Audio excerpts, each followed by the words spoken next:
दोस्तों नमस्कार। किसी प्रदेश की राजनीति इतनी जटिल हो जाए कि कोई एक चेहरा, कोई एक नेता या कोई एक पार्टी ये दावा नहीं कर सकती है, कह नहीं सकती है कि हम ये पूरे प्रदेश को एक साथ लेकर के चल पाएंगे या हम सरकार में आ जाएंगे या पूरी प्रदेश को हम सिमट लेंगे। और इसी के इतर अगर सामाजिक या आर्थिक की बात करें तो बिहार की अन्य राज्यों से जो ग्रामीण क्षेत्र है बिहार की भी, वो अन्य राज्यों के मुकाबले जो अन्य राज्य के ग्रामीण क्षेत्र है उससे भी स्थिति दयनीय है। या फिर उनसे उन शहरी क्षेत्रों की भी बिहार की अगर बात करें तो अन्य राज्य की जो शहरी क्षेत्र हैं उससे भी बिहार की पर कैपिटा इनकम या यूं कह ले की स्थिति दयनीय है। इसके बाद स्थितियों पर नज़र डाले तो स्थिति भयावह है। और इसके बाद अगर नेताओं की बात करें तो कोई भी नेता ये कह नहीं सकता कि मैं लखपति और करोड़पति नहीं हूँ, क्योंकि लखपति और पति नेताओं की फहरिस्त बहुत लंबी है। अब सवाल ये है कि मंडल और कमंडल की राजनीति के बीच कोई ये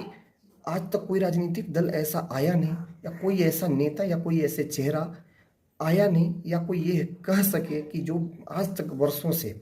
हर बार बिहार की उन लोगों ने उन नेताओं को ही चुना है और उसी सेंटिमेंट पे, उसी विचारधारा पे ही वोट किया है जो नेताओं ने आज तक चाहा है। और लोगों के भी अपनी पर्सनल ज़रूरतों के लिए कि ताकि उनकी अपनी व्यक्तिगत काम चलते रहे। कहीं हम पंचायत में गए, ब्लॉक में गए तो वहाँ पे ये कह करके कि हमारे समाज के नेताजी मंत्री हैं, हमारे समाज के राजा हैं,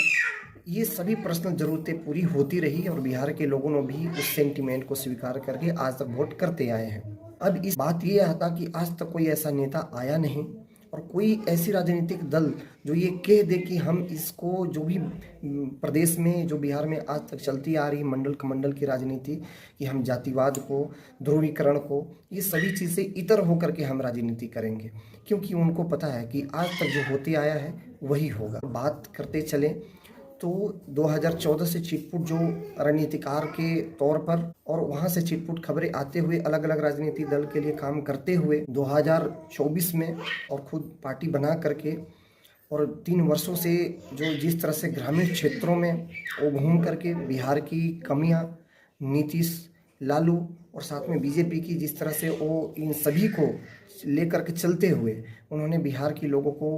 अपनी ओर आकर्षित करते हुए वहाँ की जो ज़मीनी मुद्दे हैं उसको उठाते हुए खास करके वहाँ के मजदूर पलायन को उठाया। जिस तरह से लोग बेबस होते हैं प्रवासी मजदूर, क्योंकि जब पिछले वर्ष 2020 में चुनाव हुए थे तो प्रवासी मजदूरों का क्या दुर्दशा हुई थी कि अन्य प्रदेशों ने अपने मजदूरों को बुलाए, स्टूडेंट को बुलाए। खुद उत्तर प्रदेश की सरकार अपनी रोडवेज बसें भेज करके कोटा से अपने छात्रों को बुलाई और उस वक्त मुख्यमंत्री खुद, जो मीडिया का दावा है और राजनीतिक दल जो कहते हैं कि उन्होंने खुद अपनी मुख्यमंत्री कार्यालय से ही वो नहीं निकले। उसके बाद भी परिस्थिति उस वक्त तो सभी ने सामने से अपनी से उस पीड़ा को देखा था, लेकिन चलते चलते 2024 जब आता है तो लोगों को एक अल्टरनेटिव के रूप में ये होता है कि नहीं, अल्टरनेटिव एक हमारे पास विकल्प है। वो विकल्प को के तौर पर उभर करके आते हैं प्रशांत किशोर। उनसे लोगों की बहुत सारी उम्मीदें थी अभी, और उसके बाद कि लोग ये चाह रहे थे और 3 वर्षों से जब वो पदयात्रा कर रहे थे तो खुद जिस प्रकार से उनके समर्थन में लोग रहे, जिस तरह से कमियां गिनाते हुए और तमाम पे निशाना करते हुए जो लेकर के चले और जो विकास की बात करते आए, वो ऐन मौके पे राघोपुर जाते हैं। उसके बाद आने के बाद वो ये ऐलान कर देते हैं कि मैं चुनावी मैदान में नहीं लड़ूंगा। अब कयास ये लगाए जा रहे हैं कि क्या उन्होंने इस 3 साल घूमने के बाद जिस तरह से क्या प्रदेश के सेंटीमेंट को समझ लिया कि जो प्रदेश में होते आ रहा है वही होगा, वही मंडल कमंडल की राजनीति होगी नहीं है। अगर जातिवाद की राजनीति प्रदेश में हो तो या इस बार यूं कह ले कि जिस प्रकार से बीजेपी ने इस बार जो 102 उम्मीदवारों अपनी विकल्प मानी, क्योंकि वो कई बार ये कह चुके हैं कि अगर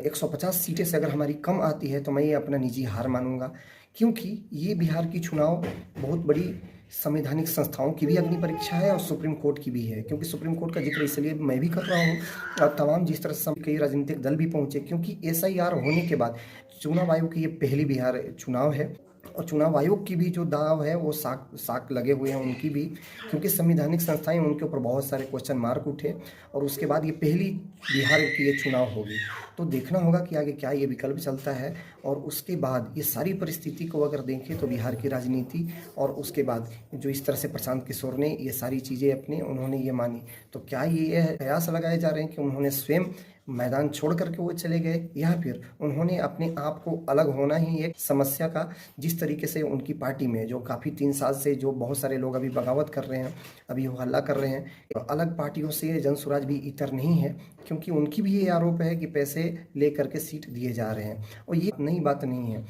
क्योंकि जो भी उम्मीदवार आ रहे हैं उनको तो एमएलए बनना ही मकसद है, और पार्टी को भी यही चाहिए कि हमें फंड भी मिले और हमें एमएलए हमारे जीत करके भी आए, तभी तो हम सरकार में आएंगे। ये तमाम चीज़ें के बावजूद भी बस ये कयास सभी लगा रहे हैं कि क्या प्रशांत किशोर जी ने इसको एक विराम देने के लिए अपने आप को चुनाव से अलग